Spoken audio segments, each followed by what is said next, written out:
நாட்டவர்க்கும் இறைவா போற்றி. ஏகம்பத்துரையந்தாய் போற்றி. பாகம் பண்ணுரு ஆனாய் போற்றி. காவாய் கனகத்திரளே போற்றி. கைலை மலையானே போற்றி போற்றி.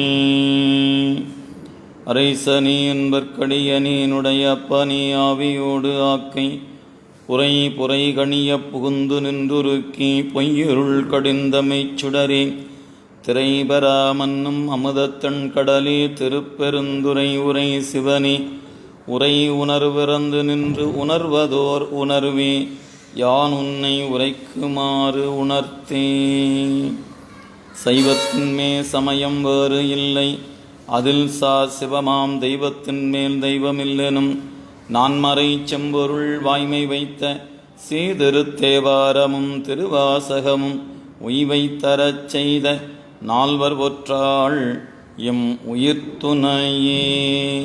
கல்லார் நிழல் மலை வில்லார் அருளிய பொல்லார் இணை மலர் நல்லார் புனைவரே.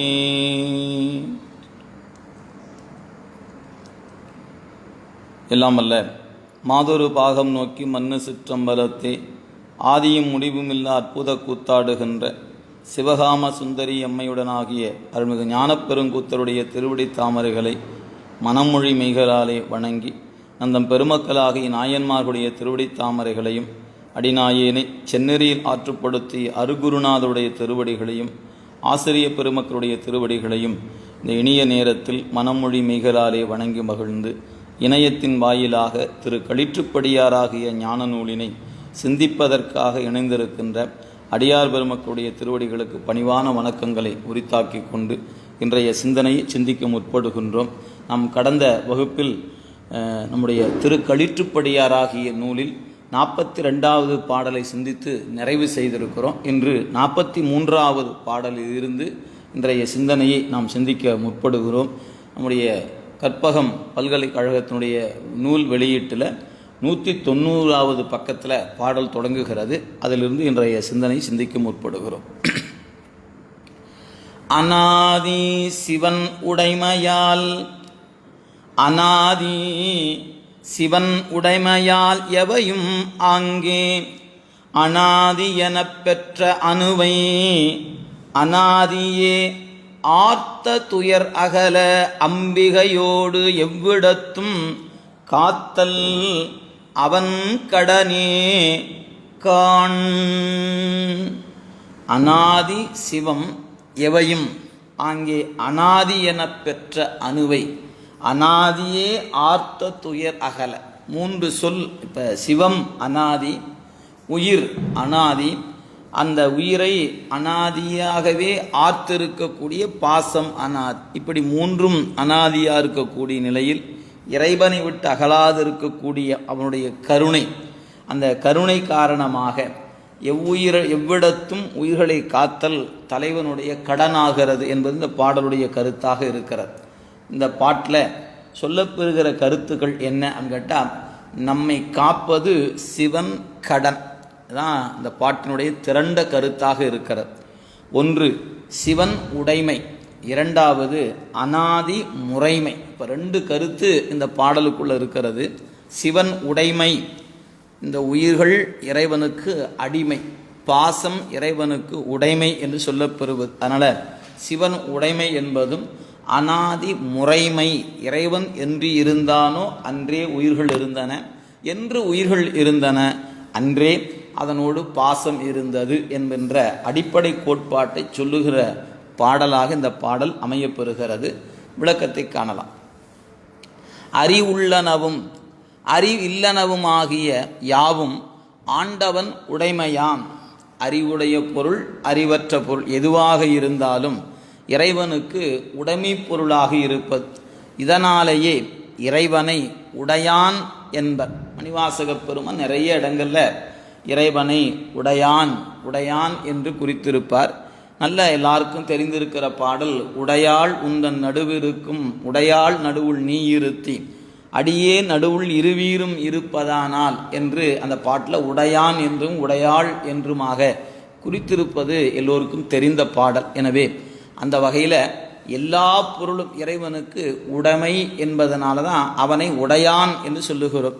மேற்கூறப்பட்டவற்றுள் அறிவுள்ளவை அடிமை எனப்படும், அறிவில்லாதவை உடைமை எனப்படும். நீங்கள் பொதுவாக நோக்கும் பொழுது எல்லா பொருளும் இறைவனுக்கு உடைமை பொருள் தான்.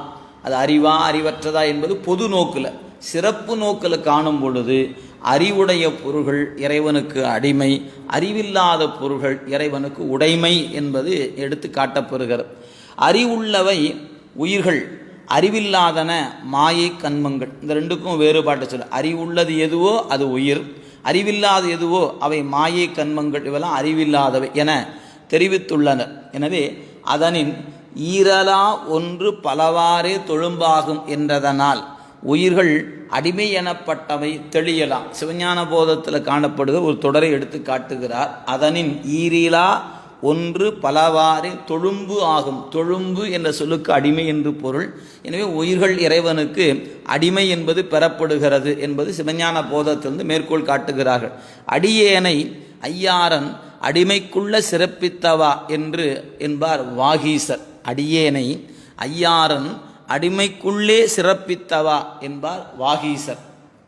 இதனால் உயிருக்குள்ள சுதந்திரம் இன்மை தெரியலாகும். உயிர்களுக்கு சுதந்திரம் என்பது இல்லை. இறைவன் ஆணை வழி நடப்பது தான் அதற்குரிய சுதந்திரமே அன்றி அதற்கு தானாகவே நினைந்து தானாகவே எல்லாவற்றையும் செய்யக்கூடிய ஆற்றல் உயிர்களுக்கு இல்லை. எனவே தானே அறிகிற ஆற்றலோ தானே செயல்படுத்திக் கொள்கிற ஆற்றலோ உயிர்களுக்கு இல்லை.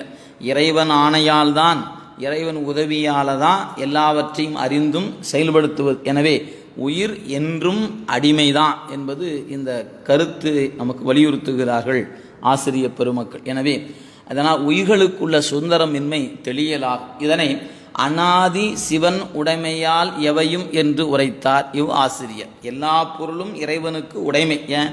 அனாதியாக இருக்கக்கூடிய சிவம், அவற்றின் முன்பாக இருக்கக்கூடிய உலகமும் உயிர்களும் அவனுக்கு உடைமை என்பதனால இந்த உடைமைகளுள் சேதன உடைமையை, சேதன உடைமை பொருளாகிய உயிர்களை அனாதியே பேதித்து நிற்பன பாசங்கள்.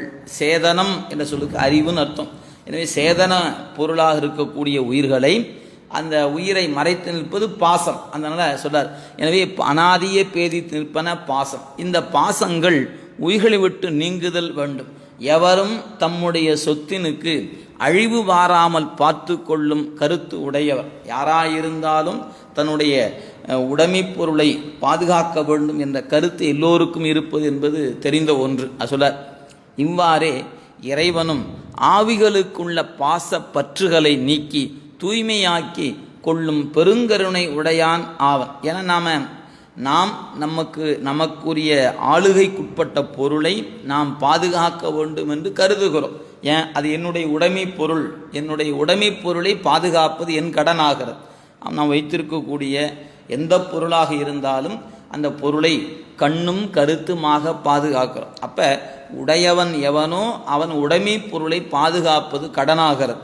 அப்போ நாமெல்லாம் இறைவனுடைய உடைமை என்று சொன்னால் நமக்கெல்லாம் தலைவனாக இருக்கக்கூடிய இறைவனுக்கு நம்மை பாதுகாப்பது அவன் கடன். இதாங்க இந்த பாட்டினுடைய கருத்து. அதான் சொல்றார். எனவே இந்த பாசங்கள் உயிரை விட்டு நீங்குதல் வேண்டும். எவரும் தம்முடைய சொத்தினுக்கு அழிவு வாராமல் காத்து கொள்ளும் கருத்துடைய இவ்வாறே இறைவனும் ஆவிகளுக்குள்ள பாசப்பற்றுகளை நீக்கி தூய்மையாக்கி கொள்ளும் பெருங்கருணை உடையான் ஆவன். இந்த கருணை சிவனை விட்டு ஒருபோதும் நீங்கா இயல்பாகும். சக்தி பின்னமிலான் எங்கள் பிரான் என்பது திருவருட்பயன். ஆனால் அந்த கருணை இறைவனை விட்டு அவனுடைய கருணை ஒருபோதும் நீங்கி நிற்கக்கூடியது அல்ல. ஞாயிறு தன் கதிரில் நீக்கமின்றி நிற்பன், இதுபோல்வதே இறைநிலை. இந்த இயல்பே சக்தி எனப்படும். எனவே சூரியனுடைய கதிர்கள் அது எப்படி பிரிப்பின்றி இருக்கிறதோ அதுபோன்று இறைவனை விட்டு சக்தி பிரித்து நிற்கக்கூடியது அல்ல என்பது கருத்தை சொல்லுகிறார். அதனால் தன்னிடம் இயல்பாகவே விட்டு நீங்காத சக்தியோடு கூடிய சிவம் அனாதியே மலத்தை இயல்பாக உடைய உயிர்களை பேதித்து நிற்கும் பாசங்கரை விட்டு நீக்கும்படி செய்வன். பேதித்து நம்மை வளர்ப்படுத்த பெய்வலைதன் பாத திறம்பாடி ஆடேலோர் எம்பாவாய் என்பது திருவெம்பாவை. அங்கே பேதித்து நம்மை வளர்ப்படுத்த பெய்வளை என்று அம்மையினுடைய அருளை அந்த அம்மையை சொல்வதை பார்க்கிறோம். அதனால் இங்கே சொல்றாரு, பாசங்கள் விட்டு நீங்கும்படி செய்வ இங்கனம் இவன் புரிதலால் உயிர்களுக்கு பெத்த நிலையில் காத்தல் நிகழ்கிறது, முத்தி நிலையில் உடம்பு கூடுதல் இல்லையாகிறது. இதனை திருவடியில் கூட்டிக் கொள்ளுதல் என்பர். இப்போ இறைவன் நம்மை காப்பதால தான் நமக்கு உடம்பு என்கின்ற ஒன்று பிறப்பு நிலைகளில் கிடைக்கிறது. அதுவே முத்தி நிலைக்கு காத்தல் என்பது உடம்பு இல்லாது இருப்பது தான் அங்கே இருக்கக்கூடிய காத்தல் என்பதை குறித்திருக்கிறார் இவ்வாசிரியர். இச்செய்திகளை நமக்கு உணர்த்தும் பொருட்டே அனாதி என பெற்ற அணுவை, இங்கே அணு என்பது ஆன்மா, அனாதி என பெற்ற அணுவை, அனாதியை எப்போ தொடக்கம் என்று சொல்ல முடியாத காலத்தைய ஆதி சொன்னால் அந்தம் இருக்கும் என்பதனால் ஆதி இல்லாதது அனாதி. எனவே அனாதியை ஆத்த துயர் அகல அம்பிகையோடு எவ்விடத்தும் காத்தல் அவன் கடனே கான் என்றனர். இவ்வாற்றால் உயிர்களுக்கு உயிர்கட்கு இயல்பு மல உண்மையும் இறைவர்க்கு இயல்பு சக்தி இறைவனுக்கு உரிய உண்மை சக்தி உண்மையும் இறைவருக்கு கடமை உயிரினை மல நீக்கத்து மல நீங்க வைத்து திருவடி சேர்த்தது என அறியலாம். என்ன சொல்றாரு, இறைவனுக்கு இயல்பு என்ன, உயிருக்கு இயல்பு என்ன? உயிருக்கு இயல்பு மலத்தோடு கூடியது, எனவே மல உண்மையும், இறைவருக்கு இயல்பு சக்தி என்பது அந்த அனாதியே இருக்கக்கூடிய சக்தி, அந்த சக்தி மறைப்பில்லாத சக்தியாக தடையில்லாத சக்தியாக இருப்பது. எனவே சக்தி உண்மையும், இறைவருக்கு கடமை, அவனுக்கு ஒரு கடன் என்ன, உயிரினை மல நீக்க வைத்து, உயிர்களிடத்திற்கு மலத்தை நீங்க வைத்து திருவடி சேர்த்தல் என அறியலாம். அவனுக்கு ஒரு கடன் இருக்கிறது, உயிர்களை பாச பிணிப்பிலிருந்து நீக்கி திருவடி இன்பத்தில் போய் வைக்க வேண்டியது அவனுடைய கடனாகிறது. இறைவருக்கு கடமை என்பதை அறியலாம். திருவடி நெடுங்கரை சேர்த்துமா செய்ய என்ற பட்டணத்தடிகள் வாக்கும் இங்கு நோக்குடையதான் என்று இந்த பாடலுடைய கருத்தை நமக்கு கொடுத்திருக்கிறார்கள். பாடலில் ரொம்ப எளிமையான கருத்தை தான் சொல்லியிருக்கிறாங்க. அனாதியே நிற்கக்கூடிய சிவம், அந்த சிவத்தினுடைய உடைமையாக இருப்பது அனாதியே இருக்கக்கூடிய உயிர்கள். அந்த அனாதியே இருக்கக்கூடிய உயிர்களை அந்த உயிர் என்று இருந்ததோ அன்றே மறைத்து நின்றது பாசம். அந்த பாசமாகிய துயரம் அகல அம்பிகையோடு அனாதியே அவன் தன்னுடைய பெருமாட்டி விட்டு நீங்காதிருக்கக்கூடியவன், இந்த உயிர்களை காத்தல் அவன் கடனாகிறது என்பதை கொடுத்திருக்கிறார். தொழுவாரவ துயராயின தீர்த்தல் உன தொழிலே என்று நம்பி ஆரூரரும், தன்னை அடைந்தார் வினை தீர்ப்பதன்றோ தலையாயவர் தன் கடன் ஆவதுதான் என்று அப்பர் பெருமானும் அருளியிருப்பதை இவ்விடத்தில் நீங்கள் நினைந்து வைத்து கொள்ளலாம். எனவே அந்த வகை 43வது பாடல் உயிர்களை காத்தல் தலைவர் கடன் என்பதை சொல்லுகிறது. அல்ல, இறைவன் அனாதியே இருக்கக்கூடிய பெருமான், உயிர்களும் அவன் இருக்கும் பொழுதே இருந்தன, அந்த உயிரோடு பாசமும் அனாதியே இருந்தது. எனவே துயர் அகல அந்த உயிர்களை காத்தல் தலைவருடைய கடன் என்பதை இந்த பாட்டு வலியுறுத்துகிறது. அடுத்து 44வது பாடல் ஞான பூசை என்று இந்த பாடலுக்கு தலைப்பு கொடுத்திருக்கிறார்கள், பார்க்கலாம்.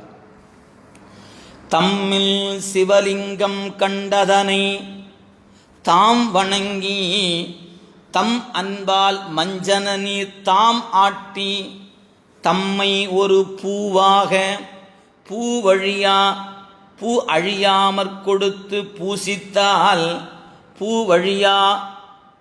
பூவழியாமற் கொடுத்து பூசித்தால் ஓவாமை அன்றோ உடல். இந்த பாட்டு என்ன சொல்லுகிறது அப்படிங்கிறத குறிப்பிடுகிறார். இது ஞான பூசை என்பது, அதாவது இறைவனை அறிவால் வழிபாடு செய்வது என்பது வலியுறுத்தப்பெறுகிறது. ஞான பூசை முறைமையும் உடல் நீக்க முறைமையும் இந்த பாடலுடைய கருத்துக்களாக அமையப்பட்டிருக்கின்றன.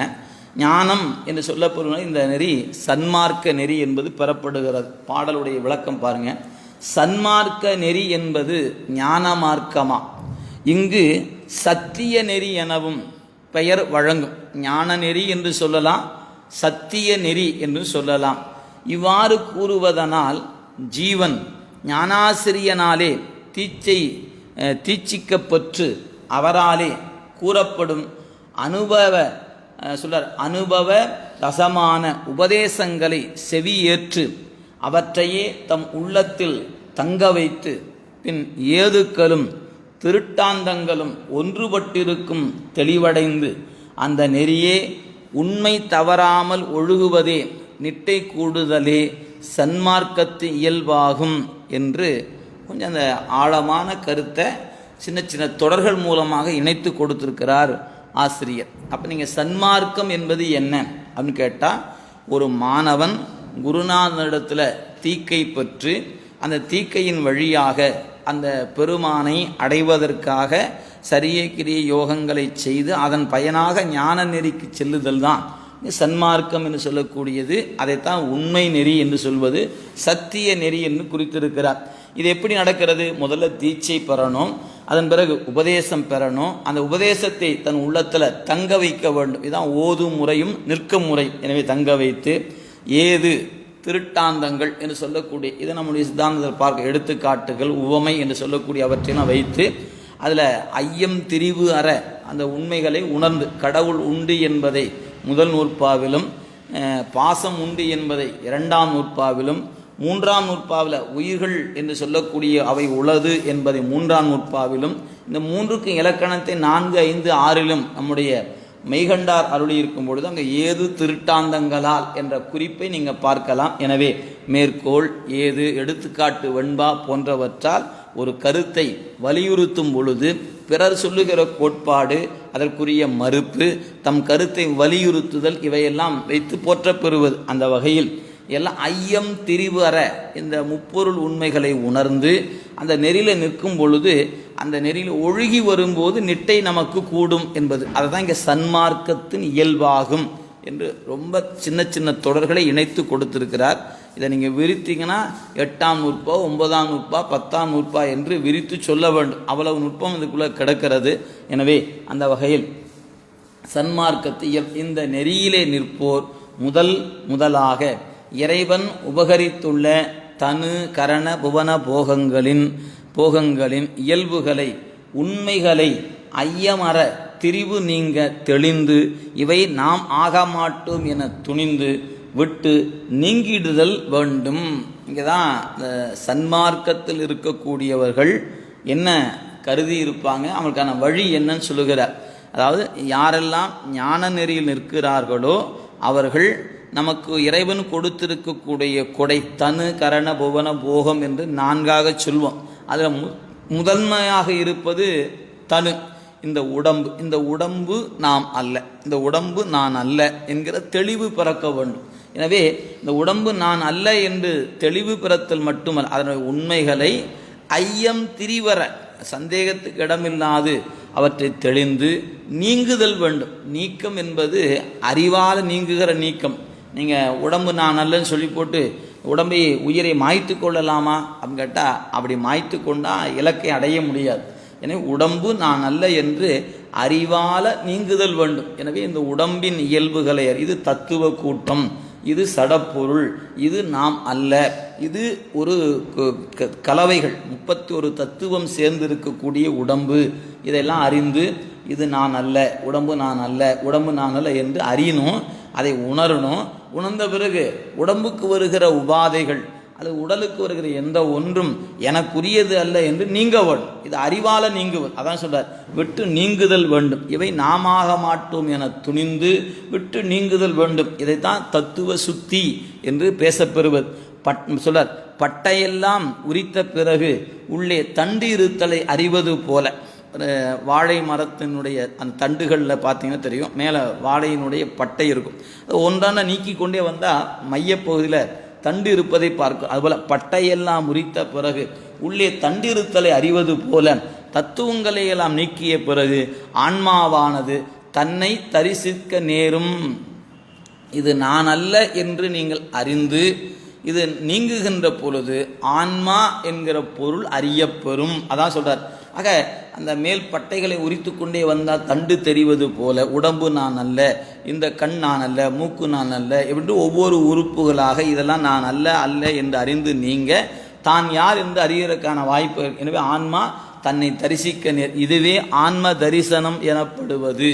அப்போ இந்த முறையில் போய் தத்துவ கூட்டம் நாம் அல்ல, உடம்பு வேறு நான் வேறு என்று அறிந்து நான் அறிவு பொருள் என்று அறிகின்ற நிலையில் இது தத்துவ தரிசனம் என்ற அதில் அந்த தத்துவத்திலிருந்து நீங்கி ஆன்ம தரிசனம் நிகழ்கிறது. இந்த நிலை சன்மார்க்க பாதையில் முதல் மைல்கல் ஆகும். நீங்கள் ஞான நெறிக்கு செல்லுகின்ற பொழுது முதல் படிக்கட்டு எது அப்படின்னு கேட்டால், இப்போ நம்ம மாணாக்கருக்கு சொல்லணும்னா, நாம் எழுதுகிற தேர்வுகளில் இதான் முதல் தேர்வு. இந்த தேர்வு பாஸ் பண்ணால் தான் அடுத்த தேர்வுக்கு நம்ம உள்ளே போக முடியும். அப்போ உடம்பை பற்றிய நினைப்புகளை நாம் என்ன செய்ய வேண்டும்? கடந்து போக வேண்டும். உடம்போடு தான் இருக்கணும்.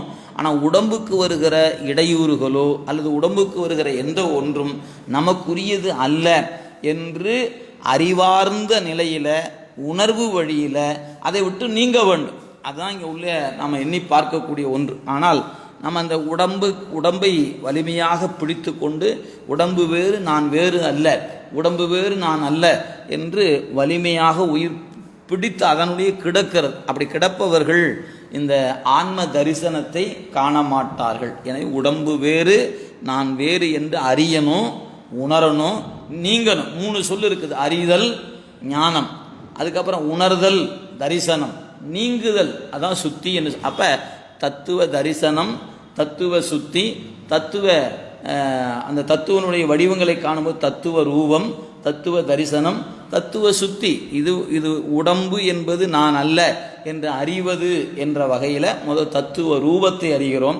அதை உணர்கும் பொழுது தரிசனமாகிறது, நீங்கும் பொழுது சுத்தி பெறுகிறது. அந்த சொல்ல பார்க்க. அதனால் இங்கே சொல்லார், இதுதான் ஞான நெறிக்கு செல்பவனுக்கு ஏற்படும் முதல் படிக்கல் என்று சொல்கிறார், முதல் மைல்கல் என்று குறிப்பிடுகிறார். எனவே யாரெல்லாம் ஞானம் பெற வேண்டும் என்று கருதுகிறார்களோ அவர்களுக்கு உடம்பு என்பதை பற்றிய மயக்கம் இருக்கக்கூடாது. முதல்ல உடம்பை பற்றிய மயக்கம் இருக்கக்கூடாது. இதான் முதற்கண். இந்த உடம்பை பற்றிய மயக்கம் நீங்குச்சுன்னா உடம்பால் ஏற்படும் மயக்கம் நீங்கும். அதான் நீங்கள் அதை எண்ணி பார்க்கணும். எனவே உடம்பு வெறும் சடம், இது அறிவற்றது, இது நான் அல்ல. இதை நம்ம தெளிவாக உணர்ந்து கொள்ள வேண்டும். ஆனால் நாம் இந்த உடம்புக்கான எல்லா வகையிலும் இந்த உடம்புக்கான பற்றுகளைத்தான் வளர்த்து வைத்திருக்கிறோம். அதை பேணி பாதுகாப்பதில் தான் ரொம்ப கவனமாகவும் இருக்கிறோம். இந்த பற்றுகளை விட்டுவிடக்கூடாது என்று இந்த உடல் சார்ந்த பற்றுகளைத்தான் நாள்தோறும் தண்ணீர் வார்த்து, நம்ம சொன்னால் நம்ம ஒரு பயிரை வளர்ப்பவன் நீர் வார்த்து அந்த பயிரை வளர்ப்பது போல நம்மிடத்துக்கிற அன்பையும் பாசத்தையும் நேசத்தையும் கொட்டி இந்த உடம்பு சார்ந்திருக்கிற பாச சார்புகளைத்தான் வளர்த்து வைத்திருக்கிறோம். அப்புறம் அதில் ஏதாவது ஒன்று எங்கேயாவது முட்டுகின்ற பொழுது வலி ஏற்படுகிறது, வேதனை ஏற்படுகிறது, துயரம் ஏற்படுகிறது. அது என்னென்னோ சொல்லிக்கொண்டே இருக்கும். ஆக இந்த பற்றை முதல்ல துறக்க வேண்டும். எப்போ ஞானத்தை நோக்கி செல்பவனுக்கு முதல் மைல்கல்லாக இருப்பது உடம்பை பற்றிய சிந்தனைகளை ஐயம் திரிவர, அங்கே தான் சொல் போடுகிற, ஐயத்தோடு இல்லை, மயக்கங்கள் இல்லாதவனும் தெளிந்த வண்ணமாக உடம்பை விட்டு நீங்குதல் வேண்டும். நீக்கம் அறிவால் நீங்குதல் என்பதை திரும்ப நினைவில் வைத்துக் கொள்ளுங்க, நினைவு வச்சுக்க. இதோட முடிச்சது போதும் விட்டலாம் இல்லை, இத்தோடு நின்று விடலாகாது. இந்த ஆன்மாவினை உடலாக கொண்டு உள்ளே இருந்து நடத்துவது யாதென்ற தெளிவடைய வேண்டும். எனவே இந்த உடம்பை உயிர் நடத்துகிறது, அதுபோல இந்த உயிரை நடத்துகிற ஒரு பொருள் இருக்கிறது என்பதை தெளிவாக உணர்தல் வேண்டும்ங்கிறார். எனவே ஆன்மாவினை உடலாக கொண்டு உள்ளே இருந்து நடத்துவது யாதென்ற தெளிவு அடைய வேண்டும். இந்த நிலையில் அறிவுக்கு அறிவாய் நின்று உணர்த்தும் பொருள் புலப்படும். இந்த உடம்பு நான் அல்ல என்று அறிகின்ற பொழுது இந்த உயிர் என்ற ஒரு பொருள் எப்படி தரிசனமாகிறதோ அதுபோல உயிரை பற்றி நீங்கள் சிந்திக்கும் பொழுது இந்த உயிரினுடைய இலக்கணம் என்ன? அறிவித்தால் அறிவது, தானே அறியக்கூடியது அல்ல. அப்போ அறிவித்தால் அறிவது என்று சொன்னால் அறிவிப்பவன் யார் அப்போ நான் ஒன்றை அறிகிறேன் என்று சொன்னால் என்னுள் இருந்து ஒருத்தன் அறிவித்ததனால தானே அறிந்திருக்கிறேன். அப்போ எனக்கு அறிவித்தவன் என்னுள்ளே தானே இருக்கிறான், எங்கோ இருந்து எனக்கு அறிவிக்கவில்லை. என்னுள் இருந்து அறிவிக்கிறான் என்பதை உணர்ந்து, அப்போ இந்த உடம்பின் உயிர் இருப்பது போல் உயிரினுள் சிவம் இருக்கிறது என்பதை உணரவன். அப்படி உணர்ந்தீங்க எப்படி உடம்பை பற்றிய சிந்தனைகளை சிந்தித்து இது சடம் என்று அறிகின்ற பொழுது ஆன்மா தரிசனமாகிறதோ, அதுபோல் ஆன்மாவினுடைய இலக்கணத்தை காணும்போது இது அறிவித்தால் அன்றி அறியாது, தானே அறியக்கூடியது அல்ல. எனவே அறிவித்தால் அறிவதாக இருக்கக்கூடிய உயிருக்கு அறிவிப்பவன் எங்கே இருக்கிறான் என்று சொன்னால் அவன் அந்தந்த அறிவுக்குள்ளேயே இருக்கிறான் என்பதை உணர்தல் வேண்டும். அதான் சொல்றார். எனவே அவ்வாறு அறிகின்ற பொழுது இந்த சிவம் நமக்கு புலப்படும். அதான் சொல்றார். எனவே இந்த காட்சியை சொல்றார் பாருங்க. எனவே இதோடு நின்று விடல் ஆகாது, இந்த ஆன்மாவினை உடலாக கொண்டு உள்ளே இருந்து நடத்துவது யாது என்ற தெளிவடைய வேண்டும். இந்த நிலையில் அறிவுக்கறிவா நின்று உணர்த்தும் பொருள் புலப்படும். அப்பொருளை ஞானமயமானது சிவலிங்கம் எனப்படுவது. எனவே அந்த பொருள் தான் ஞானமயமானது, அதுதான் சிவலிங்கம் எனப்படுவது. எனவே ஞானமே வடிவமாக இருப்பது, அதுக்கு இன்னொரு பெயர் சொன்னால் சிவலிங்கம் என்று சொல்லலாம். இந்த ஞான காட்சியையும் அனுபவிக்க வேண்டும். முதல்ல நீங்கள் உள்ளத்தில் காணணும். அதனால் நீங்கள் உடம்பு நான் அல்ல என்று அறிந்து, உயிர் என்ற பொருளை அறிந்து, அந்த உயிரினுள் சிவம் இருப்பதை அறிந்து அதில் அன்பு செலுத்துவது. அதனால் சொல்றார், தெள்ளத் தெளிந்தார்க்கு சீவன் சிவலிங்கம் என்ற வாக்கும் இவ்வுண்மையை தெரிவிக்கும். இவ்வாறு உள்ளும் புறமும் அகலாது நிற்கும் பொருள் இயல்பை உணர்ந்த பின், இறைவன் உள்ளேயும் இருக்கிறான் வெளியேயும் இருக்கிறான் என்று உணர்ந்த பின் தான் அடங்கி கிடப்பதை அறிய வேண்டும். அந்த சொல்றார், ஜீவபோதம் செருக்குறுதல் கூடாது, அச்செருக்கற்று அந்த ஞான சொரூபத்தில் தான் அடங்கி கிடப்பதை அறிய வேண்டும். எனவே அப்போ என் உள்ளும் என் வெளியேயுமாக இருக்கக்கூடிய அந்த பரம்பொருளை அறிந்து, அந்த பெருமானுடைய இயல்பை அறிந்து, சீவபோதம் தன்முனைப்பு என்பது செருக்குறாது அடங்குதல் வேண்டும். அப்படி செருக்கற்று அந்த ஞான சொரூபத்தில் அடங்கி கிடப்பதை அறிய வேண்டும். இதுவே சொல்றார், இவ்விடத்து வணக்கமாகும். அப்ப இறைவனுக்கு வணக்கம் என்பது என்ன? அவனுள் நான் அடங்கி கிடக்கிறேன் என்று கருதுவதுதான் நாம் அவனுக்கு செலுத்துகிற வணக்கம். அது சொல்ற பாருங்க, இதுவே இவ்விடத்து வணக்கமாகும். இவ்வாறு முறையே புரிவதை இவ்வாசிரியர் தம்மில் சிவலிங்கம் கண்டு அதனை தாம் வணங்கி என கூறி உணர்த்தி உள்ளார். அப்போ உடம்பின் இயல்பை அறியணும், உடம்பை இயக்குவது உயிர் என்று அறிய வேண்டும், உயிரை இயக்குவது சிவம் என்று அறிதல் வேண்டும். அப்படி சிவம்தான் தன்னை இயக்குகிறது உள்ளும் புறமாக இருந்து என்பதை அறிந்து தன்னுடைய முனைப்பை வெளிப்படுத்தாது அந்த சீவ நிலையை சிவத்தினுள் ஒடுங்கி அடங்கி கிடக்கின்ற பொழுது அதுவே இங்கு சொல்லப்பெறுகிற வணக்கமாகிறது. அப்படி வணக்கம் என்று சொல்லுகிற நிலையைத்தான் தம்மில் சிவலிங்கம் கண்டு அதனை தாம் வணங்கி என்றார் ஆசிரியர். இந்த நிலையில் ஜீவபோத முனைப்புக்கும் ஜீவபோத முனைப்பிற்கும் ஜீவபோத நினைப்புக்கும் ஒரு மோதல் நிகழ்வதை ஞானிகள் உணர நேருவர். இங்கே சொல் போறார் பாருங்க, ஜீவபோத முனைப்பு, ஜீவபோத நினைப்பு. முனைப்பு நினைப்பு ரெண்டு இருக்கிறது. நமக்கு ஒரு முனைப்பு இருக்கிறது, எந்த ஒன்றிலும் தான் முன்னிற்க வேண்டும், தான் முன்னிற்க வேண்டும் என்பது எல்லாவற்றிலும் இருப்பது. ஒரு உணவு எடுத்துக்கொள்ள வேண்டுமா, முதல்ல அமர்ந்திருப்பது. இறைவனை காண போகணுமா, முதல்ல அமர்ந்திருப்பது.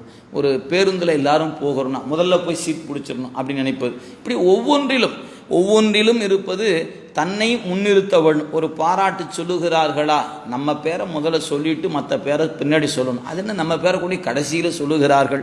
அப்போ நாம் என்ன சாதாரணமாக பணி செஞ்சுருக்கிறோம், ஏன் என் பேரை முன்ன சொன்னால் என்ன கெட்டு போச்சு என்ற நினைப்பு. ஆக இந்த முனைப்பும் நினைப்பும், ஏன் நினைப்பு காரணமாக முனைப்பு வருகிறதா, இல்லை முனைப்பினால் நினைப்பு வருகிறதா அப்படின்னா ஆணவ மலத்தின் முனைப்புத்தான் நினைப்பை தருகிறது. எனவே மலம் தன் வேலையை காட்டுகிறது. அது நம்மகிட்ட இருப்பதனால தான் அதனுடைய சேட்டையை காட்டும்போது அது என்ன சொல்லும், நீ என்ன சாதாரண ஆளா, என்ன நீ எவ்வளவு கஷ்டப்படுற, உனக்கு போய் இவங்க இந்த முக்கியத்துவம் கொடுக்காம இருக்கிறாங்களே, நீ ஏன் அதை கேட்க மாட்டேங்கிற, கேளு முதல்ல.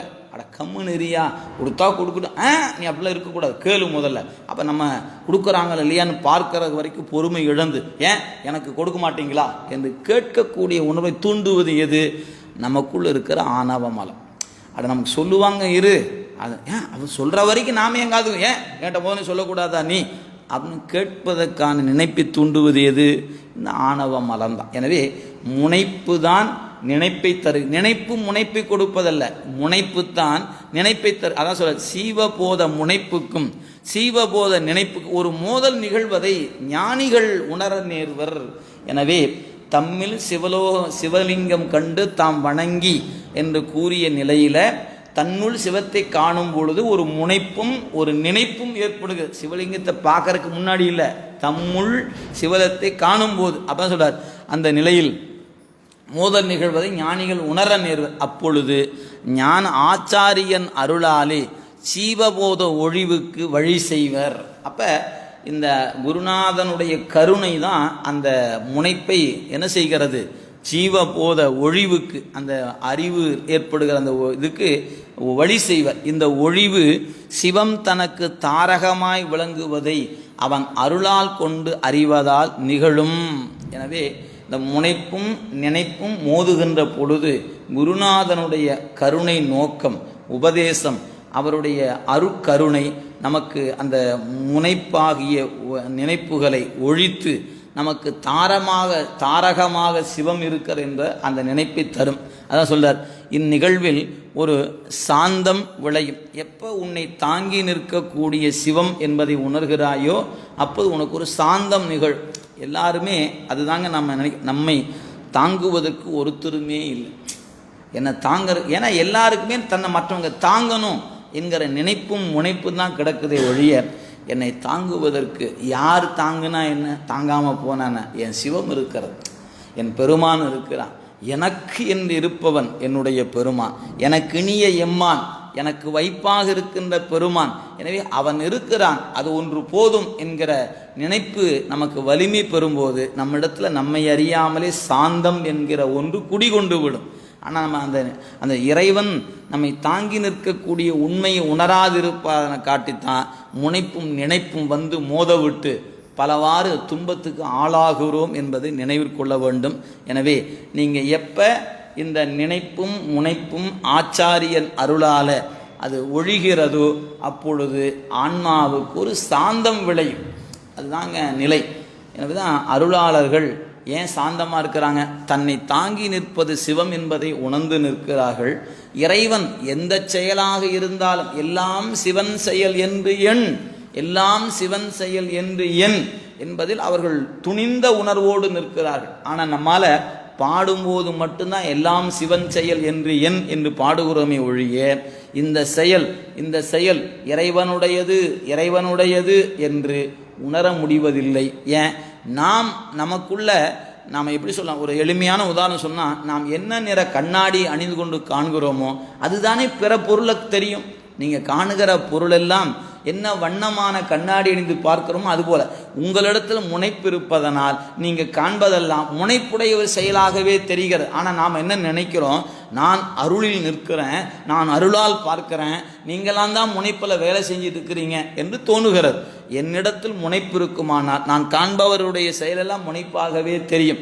என்னிடத்தில் அருள் இருக்குமானால் நான் யார் செய்தாலும் அருளாகவே காண்பேன். எனவே நான் அணிந்திருக்கக்கூடிய கண்ணாடியின் வண்ணத்தை பொறுத்துத்தான் நிறம் தெரிகிறது. அதுபோலதான் என்னுடைய அறிவு என்பது திருவருள் என்கிற கண் கொண்டு காணுமானால் யார் செய்தாலும் எது செய்தாலும் திருவருள் என்று கருதி என் அறிவு அமைதி பெறும்.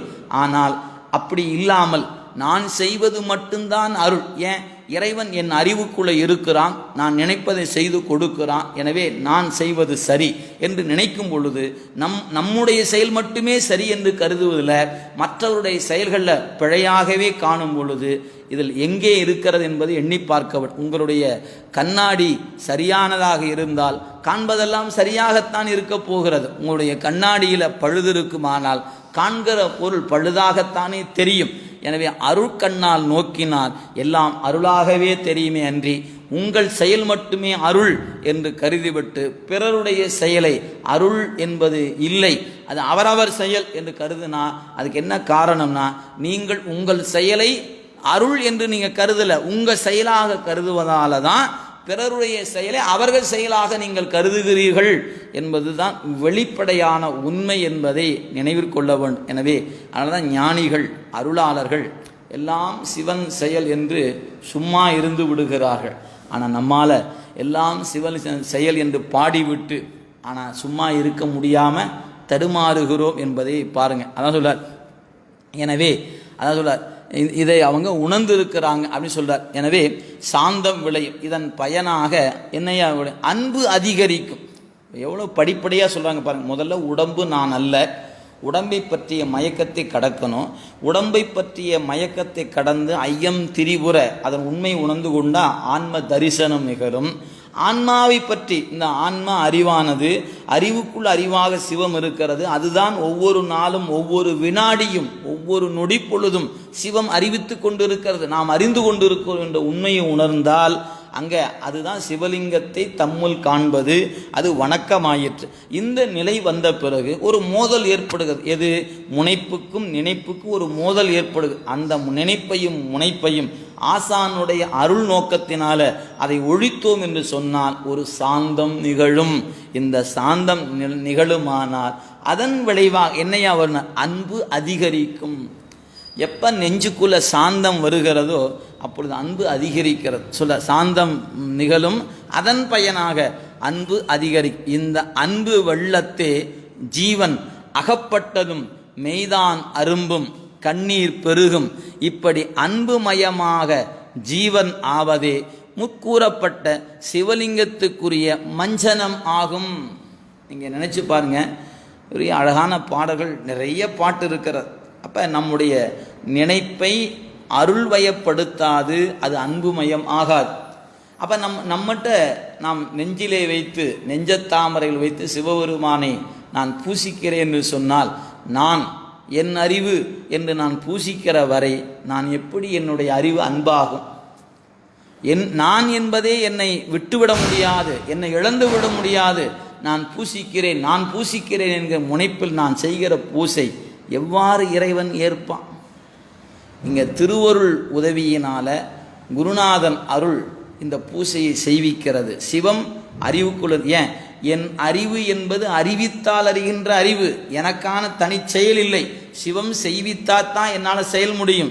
சிவம் அறிவித்தால் தான் என்னை அறிய முடியும். அப்போ என்னுள் இருந்து இதை செய் என்றும் இதை அறிந்து கொள் என்றும் இறைவன் தான் எனக்கு உதவுகிறான். அந்த உதவியினால் அவன் அருளாலே அவன் தாழ் வணங்கித்தான் இந்த பூசை நிகழ்கிறது. அப்போ இந்த பூசைக்குரியது திருவருள் தான் என்பதை உணர்ந்து நீங்கள் எப்போது நிற்கிறீர்களோ அப்பொழுதுதான் சாந்தம் விளைகிறது. சாந்தத்தின் பயனாகத்தான் இறைவன் மாட்டு கொண்ட அன்பு அதிகரிக்கும். அந்த அன்பு அதிகரிக்குமானால் அந்த அன்பு ஆகிய வெள்ளத்தில் இந்த ஆன்மா அகப்படுகின்ற பொழுது உடம்புக்குள்ளே இருந்து என்ன ஆகும்? மெய்தான் அரும்பும் விதிர்க்கும் அப்படின்னு அந்த பாடலுடைய 2 சொல்ல எடுத்து மட்டும் காட்டுகிறார். மொத்தமாக அதுக்குள்ளே இருக்குது. மெய்ப்பாடு என்ற அந்த பாட்டுக்கு பொருள் மெய்தான் அரும்பி விதிர்த்து உன் விரையார் கலர்க்கு என் கைதான் தலை வைத்து கண்ணீர் ததும்பி வெதும்பி உள்ளம் பொய்தான் தவிர்ந்து உன்னை போற்றி சய போற்றி என்னும் கைதான் நிகழவிடேன் என்ற நிலையில் போய் உயிர் நிற்கும். அப்போ இதை எப்படி பெறுவது? இத்தனையும் நமக்கு வழி தெரியாமல் இல்லைங்க, எல்லாம் தெரிஞ்சிருந்தாலும் இந்த வழிக்குள்ளே போக முடியும். ஏன் அப்படின்னு கேட்டால், எனக்கு என்னை இழக்க விருப்பமில்லை, நான் இருக்கணும். அதுதான் நம்ம எல்லாரும் ஆசைப்படுகிற ஒழிய என்னை இழந்த நலம் சொல்லாய் முருகா சுரபூபதியே என்று பாடுகிற நமக்கு இழக்க தெரியவில்லை. இழந்தால் தாங்க பெற முடியும். நீங்கள் இழக்காத பொழுது அவனை எங்கே பெறுவது? ஆக நாம் அவனை பெற வேண்டும் என்றால் நம்மை இழந்துதான் ஆக வேண்டும். நம்மை இழப்பதால் நமக்கு கிடைப்பது பெரும் லாபம். ஆனால் நாம் என்ன நினைக்கிறோம்? என்னை இழந்த பிறகு நான் என்னத்தை லாபத்தை அடைய போகிறேன்னு நினைக்கிறோம். நான் இருந்தால் தாங்க எல்லா லாபத்தையும் பெற முடியும். நான் என்னையே இழந்த பிறகு நான் எதை பெற? நீங்கள் இருந்தால் உலகத்தில் இருக்கிற எல்லா பயனையும் பெறலாம். உங்களை இழந்தால் இறைவனை பெறலாம். ரெண்டுக்குள்ள வேறுபாடு தான். நான் என்னை இழக்கின்ற பொழுது எனக்கு தாரகமாக இருக்கிற சிவம் எனக்கு உணர்வுக்கு வரும். என்னை தாங்கி நிற்பது சிவம் என்பது புலப்படும். அந்த அன்பு காரணமாக என் உள்ளத்தில் அன்பு வளரும். என் உள்ளத்தில் அன்பு வளர்வதனால இந்த உயிர் கருணை வெள்ளத்தில் அழுந்தும். கருணை வெள்ளத்தில் அழுந்துவதனால கண்ணீர் ததும்பும். நெஞ்சம் அப்படியே பிசைந்து கண்ணீர் பெருக்கு ஏற்பட்டு இருக்கும் என்று தெளிவுபடுத்துகிறார். இதை விட நமக்கு யார் வழியை சொல்லி கொடுப்பது? நெஞ்சம் உருகுவதற்கு என்ன வழி என்பதை இந்த பத்தியில் எவ்வளோ அழகாக சொல்லியிருக்கிறார். ஆனால் இத்தனையும் படித்தாலும் கூட நம்மால் நெஞ்ச கசிவுக்கும் கண்ணீர் பெருக்குக்கும் ஆளாக முடியாமல் இருக்கிறோம்னு என்ன கருத்து? படிக்க மட்டும்தான் முடிகிறதே அன்றி அதை வழிநெறி அதுக்கு அனுபவத்துக்கு செல்லுகின்ற பொழுது எனக்கு என்னை இழக்க தயாராக நான் இல்லை. இது மட்டும்தான் தெரிகிறது. நாமெல்லாம் இப்படி படித்து அறிந்து கொள்கிறோம். இதெல்லாம் நூலை படித்து என்ன தெரிஞ்சுக்கிட்டோம்? இழப்பை இப்படித்தான் இழக்க வேண்டும் என்று தெரிஞ்சுக்க முயற்சி பண்ணல. நாம் இதை இழக்காமல் இருக்கிறோம் என்பதுதான் தெரிகிறது. இதுதான் பார்க்கும். எனவே அந்த வகையில் சொல்கிறார், இந்த நிலை எப்போது நிகழ்கிறதோ அப்பொழுதுதான் அன்பு பெருகும் என்று சொல்லிட்டார். இப்படி அன்புமயமாக ஜீவன் ஆவதே முற்கூறப்பட்ட சிவலிங்கத்துக்கு மஞ்சனமாகும். அதுதான் திருமஞ்சனம். அன்பே சுகந்த நினைவு என்று சொல்வார் தாயுமான பெருமா. எனவே நெஞ்சகமே கோயில், நினைவே சுகந்தம் அன்பே, மஞ்சன நீர் பூசை கொள்ள வாராய் பராபரமே. எப்ப நெஞ்சம் கோயிலாவது, நினைவு சுகந்த அன்பாவது, அந்த அன்புல எப்போது இறைவன் திருமஞ்சனம் என்கின்ற அந்த அன்பு நீர் கொண்டு மஞ்சனம் ஆட்டுவது எப்போது? இது நீங்கள் ரொம்ப கொடுமை என்னன்னு கேட்டால், மற்றவர்களுக்கு இது தெரியாது. தெரியாதவங்க செய்ய தெரியாமல் நிற்கிறாங்க, தெரிந்து கொள்ளாமலே இருக்காங்க. ஆனால் நாம் தெரிந்திருந்தும் இதுதான் வழி, இந்த வழியில் சென்றால் இந்த தேனை பருகலாம், இந்த உள்ளத்தை உருக்கலாம், கண்ணீர் பெருக்கலாம் என்று தெரிந்திருந்தாலும் அந்த இடத்துக்குள்ள நுழைவாகிய முதல் மைல் கல் என்று சொல்லப்பட்ட என்னை இழப்பதற்கு நான் தயாராக இல்லை என்கிற பொழுது எங்கே உருகுவது? ஏன் இப்போ எனக்கு மட்டும் நினைச்சா உருக்கம் வராமலா இருக்குது? நான் இப்பொழுது நினைத்து உருகுவதெல்லாம் எனக்கு இவர் இப்படி செய்து விட்டார், அவர் அப்படி செய்து விட்டார், அவர் அதை சொல்லிவிட்டார், இதை சொல்லிவிட்டார் என்று நினைந்து நினைந்து உருகுவது அந்த உருக்கம் அல்ல. சிவாய நம என்று சொன்னால் அந்த சொல்லுகின்ற பொழுதே நான் தழுதழுத்து எழுத்தை சொல்ல முடியாமல் அப்படியே நெஞ்சம் பிசைந்து அந்த எழுத்தை சொல்ல சொல்ல கண்ணீர் பெருக்கல்லவா வரணும். கண்டு கண்டு உந்தன் நாமம் காதலிக்கின்றது உள்ளம் என்று ஞானசம்பந்த பெருந்தகை போற்றுகிறாரே. ஆக அந்த திருநாமத்தை காதலிக்க வேண்டும் என்றல்லவா சொல்லுகிறார். அப்போ அந்த நாமத்தை சொல்லும் போதே கசிவு ஏற்படும். அதான் காதலாகி கசிந்து கண்ணீர் மல்கி என்று திருஞான சம்பந்த பெருந்தகை வெளிப்படையாக கொடுத்திருக்கிறார். அப்போ நாம் அஞ்செழுத்தை சொல்லுகிறோம், சந்தேகமே இல்லை. ஆனால் அந்த அஞ்செழுத்து காதலாகி கசிந்த கண்ணீர் மல்கிற அஞ்செழுத்தாய் இல்லாமல் இன்னும் கல் நெஞ்சத்தோடு தான் அந்த எழுத்து சொல்லி கொண்டு இருக்கிறோமே அன்றி கசிவுக்குரிய நெஞ்சாக நம் நெஞ்சம் இல்லை என்பது தான் ஏன் கசிய மாட்டேங்குது, ஏன் கசிய மாட்டேங்குது, இதான் எல்லாருக்கும் இருக்கிற கேள்வி. அதுக்கு முதல் அடிப்படை, நாம் இறைவனிடத்தில் நம்மை இன்னும் இழக்கவில்லை. எப்போ நீங்கள் அவனிடத்தில் நம்மை இழக்கிறோமோ அதுதான் முதல் படி. நான் என்னை இழக்கும் பொழுது இறைவன் என்னை தன்மையப்படுத்தி கொள்கிறான். அதான் என்னை நினைந்து என் அடிமை கொண்டு என் இடர்கெடுத்து தன்னை நினைய தருகிறான். அப்போ என்னை நினைந்து அடிமை கொண்டு நான் எப்பொழுது அவனுக்கு அடிமை என்பதை உணர்கிறேனோ அப்பொழுதுதானே என் இடர்கெடுத்து தன்னை நினைய தருவான். நான் என்னை இழக்காத பொழுது நான் தான் என்று நிற்கிற வரையில் எப்போது நான் இறைவனை அனுபவிக்க முடியும்? நான் என்பதனால் உலகத்தை அனுபவிக்கலாம்.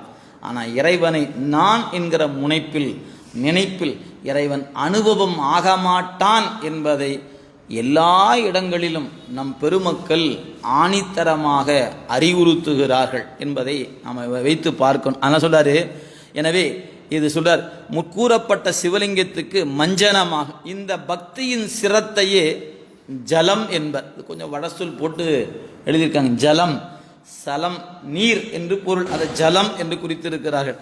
வாயில் மஞ்சன நீர் தன்னை விளைத்த அன்பு உமிழ்வார் போல விமலனார் முடிமேல் விட்டார் என்ற சேக்கிழார் வாக்கு அன்பே திருமஞ்சன் நீராம் என்பதை விளக்கும் என்று காட்டுகிறார். இது கண்ணப்ப நாயனாருடைய புராணத்திலிருந்து ஒரு தொடர் எடுத்து காட்டுகிறார். இப்போ கண்ணப்பர் அன்பு பிழம்பாக ஆகிவிட்டார். எனவே அவர் வாயிலிருந்து விடுகிற அந்த திருமஞ்சன நீர் அது வெறும் எச்சில் நீர் அல்ல, அன்பு நீர் ஆயிற்று. ஏன்? அவர் உடம்பு முழுக்க அன்பே நிறைந்திருந்ததுனால அதிலிருந்து இப்போ நம்ம வாயிலிருந்து வரும்போது அது உமிழ்நீர், எச்சில் நீர். ஆனால் அதுவே கண்ணப்பருடைய வாயிலிருந்து வரும்பொழுது அது என்ன? அன்பு நீர் ஆயிற்று. ஏன்? அவருடைய உடம்பு நம் உடம்பு போல் இல்லை. நம்ம உடம்பு எலும்பு, தசை, அழுக்கு எல்லாம் கூடிய உடம்பாக இருக்கிறது. ஆனால் அவர் உடம்பு அப்படி இல்லாமல், ஏன் அவர் மட்டும்? ஏன்னா தன் முனைப்பை விட்டார், இறைவன் நினைப்பில் அழுந்தி நின்றார்.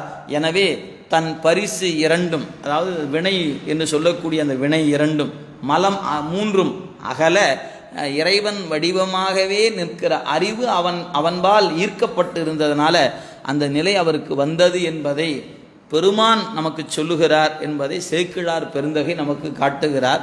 இது நீங்கள் கண்ணப்பர் புராணம், இந்த வரிக்கு புராணத்தை முழுக்க படிக்கணும். அவருடைய அன்பு திறத்தை அங்கே பார்த்தீங்கன்னா தாங்க தெரியும் அவர் எப்படிப்பட்ட அன்புடையவர் என்பது. எனவே சொல்லார் இவ்வுண்மை சொல்லார் அவனுடைய வடிவெல்லாம் நம்பக்கல் அன்பு என்பதும் இவ்வுண்மை காட்ட வல்லதான். இதனை இந்நூலாசிரியர் தம் அன்பால் மஞ்சனநீர் தாம் ஆட்டி என்று கூறி தெரிவிக்கும் இயல்பு இயல்பு காணத்தக்கதான். இந்த பாட்டில் தம் அன்பால் மஞ்சன நீர் தாம் ஆட்டி, கண்ணப்பர் ஆட்டினார் என்று கண்ணப்பரை நினைந்து கொண்டு இவ்வாசிரியர் கூறியிருக்கிறார் என்பது கருதத்தக்கதுங்கிறார். எனவே தம் அன்பால் மற்றும் இப்படி செய்யும் ஆன்மா தன்னையே அச்சிவலிங்கத்துக்கு சமர்ப்பணம் செய்ய வேண்டும். தன்னையே கொடுப்பது, தன்னையே கொடுத்தல். இதற்கு வடமொழியில் தத்தம் கொடுத்தல் என்று சொல்வாங்க. அது அன்றே எந்தன் ஆவியும் உடலும் உடைமை எல்லாமும் குன்றே அணையாய் என்னை ஆட்கொண்ட போதே கொண்டிலையோ என்று அந்த வரி இருக்கிறது. சுருங்கமாக சொல்லணும்னா, அதிகாரம் செலுத்தினால்தான் இன்பம் பெறலாம் என்று பலரும் கருதுகிறார்கள். அடிமையாக இருக்கக்கூடிய இன்பம் அதிகாரத்தில் இல்லை என்பதுதான் நிதர்சனமான ஒன்று. எப்போ நீங்கள் இன்பமாக இருக்கலாம் அப்படின்னா, நாம் அடிமை என்பதை உணர்ந்து, யாருக்கு? இறைவனுக்கு அடிமை என்று உணர்கின்ற பொழுது இன்பமானது. அதை விடுத்து நிற்கும் பொழுது உயிருக்கு இன்பம் இல்லை. நாம் உலகத்தினுடைய ஒரு நிலையில் சொல்லணும்னா, நாம் ஒரு நிறுவனத்தில் பணியாற்றுகிறோம், அதுக்குரிய தலைவர் இருக்கிறார், அந்த நிறுவனத்தில் நாம் இருக்கிறோம்.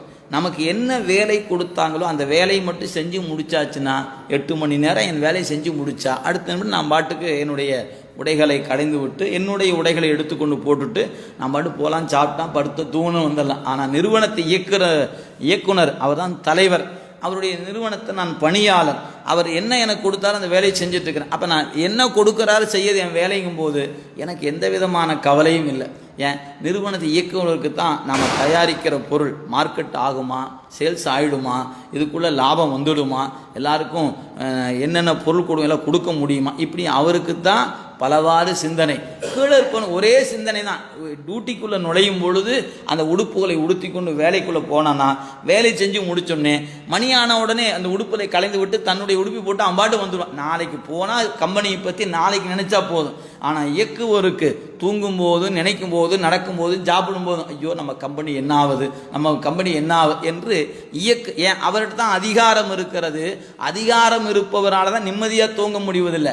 அடிமையாக நிற்பவன் அழகாக வேலையை செஞ்சு முடிச்சு படுத்து நிம்மதியாக தூங்குறான். இது சாதாரணமாக உலகத்தில் காணக்கூடிய உண்மை. அப்போ நாம் எதை இழந்து நிற்கிறோம் என்பதை தூக்கத்தை இழந்து நிற்க. ஏன்? நம்முடைய அதிகாரம் நம் தூக்கத்தை இழக்கச் செய்கிறது. நம்முடைய அடிமை பண்பு இருக்குமானால் ஆனந்தம் என்பதை அனுபவிக்க முடியும். எனவே இங்கு அடிமை என்பது இறைவனுக்கு அடிமையாதல் தான் ஆன்மாவுக்குரிய ஆனந்தம் இருக்கிறது. எனவே நாம் புகழுக்கு அடிமையாகாமல், பொருளுக்கு அடிமையாகாமல், வெவ்வேறு வகையான ஆட்சிகளுக்கும் அதிகாரத்துக்கும் அடிமையாகாமல் இறைவனுக்கு அடிமையாதல் தான் உயிருக்குரிய சிறப்பு. நீங்கள் யாராக இருந்தால் ஏதாவது ஒன்றுக்கு நாம் அடிமையாக இருப்போம். அந்த அடிமை ஏதேனும் ஒன்றுக்கு அடிமையாவதை விட சிவபெருமானுக்கு அடிமை என்பதில் தான் ஆனந்தம் இருக்கிறது என்பதை நம் சான்றோர் பெருமக்கள் நமக்கு தெளிவாக வலியுறுத்தி இருக்கிறார்கள். அதான் சொல்லார். எனவே அந்த காரணம் சொல்லார், நம்மை அச்சிவலிங்கத்துக்கு சமர்ப்பணம் செய்ய வேண்டும். இவ் ஆத்ம சமர்ப்பணமே ஆவியை அடிமையாக்கல் எனப்படும். மாலையானது அணிபவனால் தாங்கப்படுவது.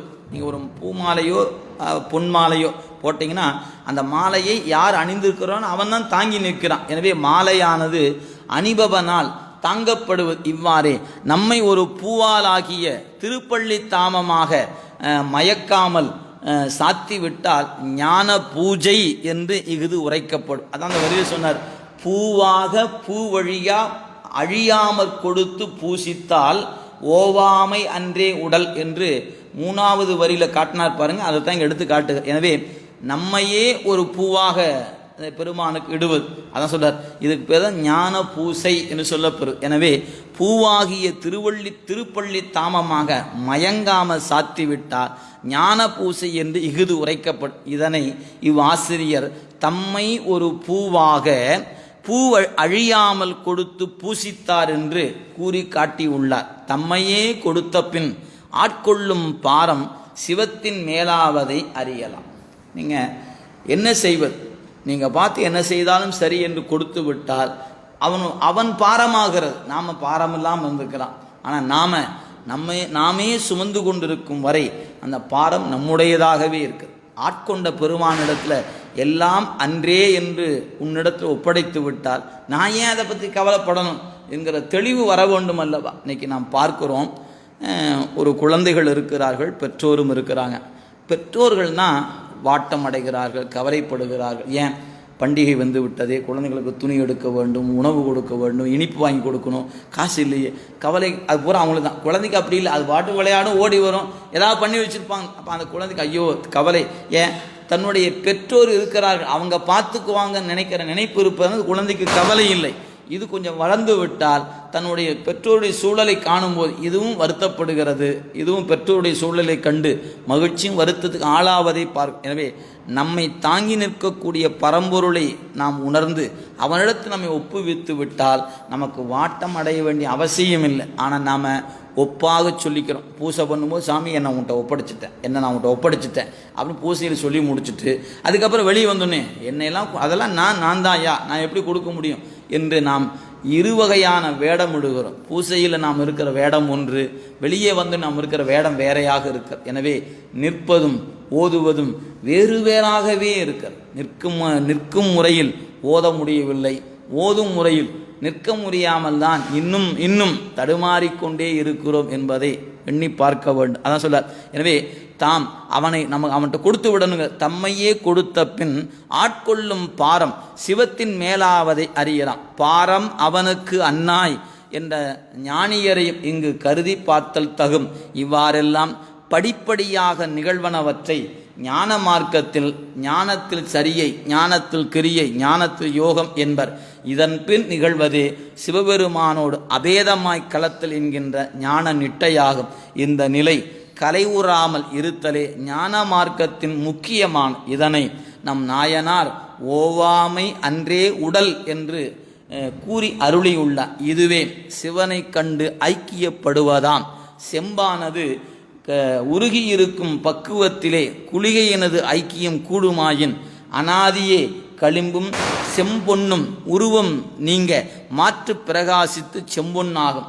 பிறகு இப்பொன் செம்பாவது இல்லை, களிம்பு கூட பெறுவது இல்லை. எனவே செம்பில் இருக்கக்கூடிய அந்த குளிகையிட்ட பிறகு அது அந்த களிம்பு நீக்கப்பெற்று பொன்னான பிறகு மீண்டும் அதில் களிம்பு சேருவது இல்லை. அதுபோலவே என்று காட்டு. இவ்வாறே ஒருவன் தவத்தால் விளையும் சத்தினிபாதத்து உண்டான அன்பின் மிகுதியாலே, சத்தினிபாதத்தின் மிகுதி உண்டான அன்பின் மிகுதியாலே தேகம் முதலியவற்றை நீங்கி, முதல் படிக்கட்டே தேகம் முதலியவற்றை நீங்கி தன் உண்மை உணர்ந்து, தான் அறிவித்தால் அறிபவன், தனக்கென சுதந்திரம் என்பது இல்லை என்பதை உணர்ந்து, அதுக்கப்புறம் தன்னை ஆளும் சிவனை கண்டு தனக்குள் இருக்க ஒரு எசமானன் இருக்கிறான், என்னை ஆளுபவன் இருக்கிறான் என்பதை உணர்ந்து ஒன்றுபட்டு தற்போதமின்றி இருப்பானாயின் நான் என்பது இல்லை, என்னுள் இருக்கிற சிவம் என்னை செலுத்துகிறது. இந்த செயலுக்கு காரணம் சிவம், இந்த செயலுக்கு காரணம் சிவம். அப்போ நீ என்ன செய்கிற? நான் ஒன்றும் செய்யவில்லை, என் எஜமானன்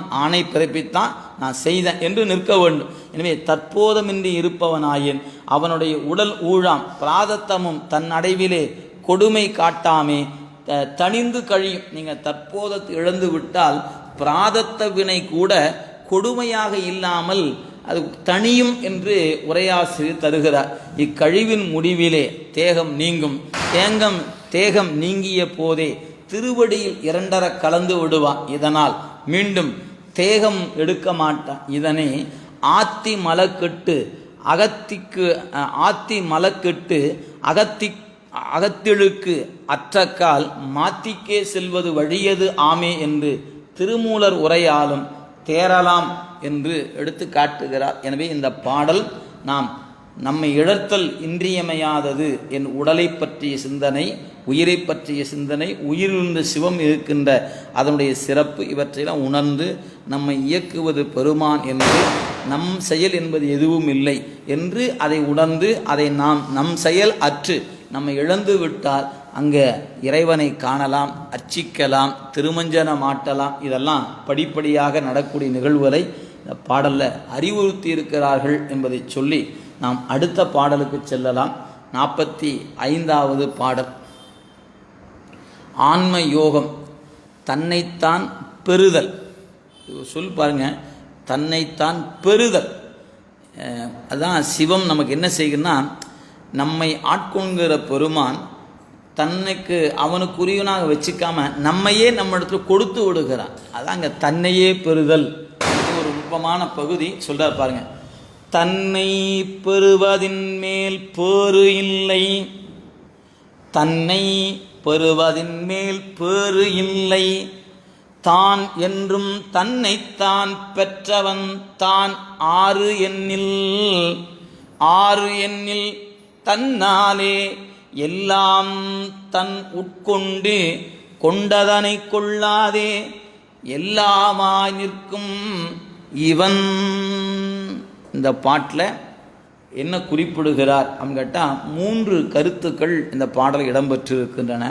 ஒன்று, தன்னைத்தான் பெறுதல், என்னையே எனக்கு தந்தான். இது நம்முடைய உமாபதி சிவனார், கொடிக்கவி, போற்றி பகருடை போன்ற நூல்களில் குருநாதன் வந்தான், என்னை ஆண்டு கொண்டான், என் பாச நீக்கத்தை செய்து என்னையே எனக்கு தந்தான் அப்படிங்கிற ஒரு தொடர் அங்கே நீங்கள் பார்க்கலாம். அது மாதிரி இங்கே குறிப்பிடுகிற தன்னைத்தான் பெறுதல், அதுக்கப்புறம் தன்னுள் யாவும் காண்டல். அப்படி பெறும்போது தன்னுள் யாவும் காணுதல், பூரணனாய் நிற்றல் என்ற 3 கருத்து இந்த பாடலுக்குள்ளே இருக்கிறது. விளக்கத்தை பார்க்கலாம். உலகத்துள் பேறுகள், நீங்கள் இந்த உலகத்தில் பெறுகின்ற பேறு யாவற்றுள்ளும் மிக உயர்ந்த பேறு தன்னைத்தான் பெறுவதே ஆகும். நீ முதல்ல உன்னையே பெறுவது. இப்போ நாமெல்லாம் என்ன பண்ணியிருக்கிறோம் அப்படின்னு கேட்டால், ஏன் நான் என்ன பெறாமலாம் இருக்கிறேன் அப்படின்னு நினச்சிங்கன்னா, நாம் எதுக்கெல்லாம் நாம் இந்த உடம்பு உயிர் என்பது நம்மை பெறாமல் உலக போக பொருளுக்கு தான் அடிமைப்பட்டு கிடக்கிறோம். எனவே நம்மை ஆளுவதற்கு ஒரு பொருள் இருக்குது. என்னால் இது இல்லாமல் இருக்க முடியாது, என்னால் இது இல்லாமல் இருக்க முடியாது என்று ஏதாவது ஒரு பொருளை பற்றி அதற்கு கீழ் நாம் இருக்கிறமே ஒழிய நான் என்னை பெற்றவனாக இருக்கிறேன் நான் கேட்டால் இல்லை என்பது கருத்து. அதான் சொல்லார், உலகத்து பேறுகள் யாவற்றுள்ளும் மிக உயர்ந்த பேறு தன்னைத்தான் பெறுவதே ஆகும். எனவே என்னையே நான் பெறுவது, அதை தன்னைத்தான் பெறுவதே ஆகும். அத்தகைய பேறு பெற்றவர் யார் என கேட்பின், தத்துவங்களை உணர்ந்து அவற்றை விட்டு நீங்கி தன்னில் நிலைத்திருக்கும் திருவருளை பற்றுவதனாலே தன் முனைப்பும் அழிந்து சிவபெருமானாகிய பரம்பொருளோடு ஒற்றித்து நிற்பதனால் தன் வியாபக நிலையை உணர்ந்தவன் ஆவான். இதாங்க இந்த பத்தியில் காட்டுகிறார். அப்படி நின்றவர்கள் தான் நம்முடைய 4 பெருமக்கள், நாயன்மார்கள் போன்ற அருளாளர்கள் எல்லாம் இங்கே சொல்லப்பட்ட வகையில் இந்த உடம்பு தத்துவ கூட்டத்தை உணர்ந்தார்கள், அவற்றை விட்டு நீங்கினார்கள், தன்னில் நிலைத்திருக்கும் திருவருளை பற்றி கொண்டார்கள். பற்றிய காரணத்தினால தன்முனைப்பை விடுத்து சிவபெருமாகிய பரம்பொருளோடு அவங்க ஒற்றித்து நின்றார்கள். அப்படி ஒற்றித்து நின்ற நிலையில் தன் வியாபக நிலையை உணர்ந்தவர்கள் ஆவார்கள் என்பதைத்தான் இந்த பத்தியில் கொடுத்திருக்கிறார். எனவே இதுவும் நம்ம சொல்லக்கூடிய நாம் பெறுகிற பேரில் பெரும் பேர். நீங்கள் நிறைய பேறுகள் பெறலாம். நீங்கள் ஜனாதிபதியாக ஆகலாம், ஜனாதிபதி இடத்துல விருது பெறலாம். இந்த உலகத்தில் இன்றைய நிலையை சொன்னால் மிக உயர்ந்த விருதாக நோபல் பரிசு என்கிற பரிசு கருதப்படுகிறது. அது போன்ற பரிசுகளை நீங்கள் பெறலாம். இதெல்லாம் பெறுவதனால் அது பேரு. இந்த பேரை விட எது பெரும் பேருன்னு கேட்டால், நான் யார் என்று என்னை அறிவது. நிறைய பேருக்கு நான் யாருன்னு தெரியல. அவங்களாம் என்ன நினச்சிட்டாங்க, உடம்பே நான் என்று கருதி இருக்கிறார்கள், பிராணவாயுவே நான் என்று கருதி இருக்கிறாங்க, அந்த கரணங்களாக இருக்கக்கூடிய அவையே நான் என்று கருதுகிறார்கள். இந்த உடம்புக்குரிய தலையிலிருந்து கால் வரைக்கக்கூடிய உறுப்புகள் சேர்ந்த கூட்டமே நான் என்று கருதுகிறார்கள். இப்படி மயக்கம் என்பது பலவாறு இருக்கிறது. நீங்கள் விரிவு கருதணும்னா சிவஞான போதம் 3ஆம் நூற்பாவில் பார்த்துக்கொள்ளுங்க. இலது என்றலின் எனது உடல் என்றலின் ஐம்புலன் ஒடுக்கம் அறிதலின் உண்டி வினை இன்மையின் உணர்த்த உணர்தலின் மாயா இயந்திர தனுவினில் ஆன்மா என்கிற அந்த பாடலுடைய பொருளை படித்து பார்த்தீங்கன்னா 7 வகையான கருத்துக்களை மெய்கண்டார் கொடுத்திருக்கிறார். ஒவ்வொருத்தரும் நினைச்சிருக்காங்க, இதுதான் நான், உடம்பு நான், ஒன்றும் இல்லாதது நான், ஐம்புலன் நான், ஐம்பொறி நான், இப்படி மந்த கரணம் நான், இப்படி பலவாறு நினைக்கிறான். எனவே தன்னையே அவன் தெரியல. தன்னை தெரிவது மட்டுமல்லங்க, தன்னை தனக்கு தானாக தான் யார் என்பது தன்னை அறிவது மட்டுமல்லங்க, தன்னையே தனக்கு பெறுதல். அதுதான் இங்கே சொல்ல பெறுகிறது. நீங்கள் நூலில் சொல்லணும்னா சிவம் என்ன செய்யும் கேட்டால், என்னை காட்டி தன்னை காட்டி தன் கருணை தேன் காட்டி என்று குறித்திருப்பார் மணிவாசக பெருமான். தன்னையே ஆண்டான் என்று உந்தி பர, என்னையே தந்தான் என்று உந்தி பர. இந்த உந்தீபரில் கூட திருவுந்தியார் சொல்லும் பொழுது அவன் என்னையே தந்தான் என்று உந்தி. அப்போ என்னை ஆண்டவன் என்ன பண்ணான், என்னையே என்னிடத்தில் தந்தான் என்று குறித்திருப்பார்கள்.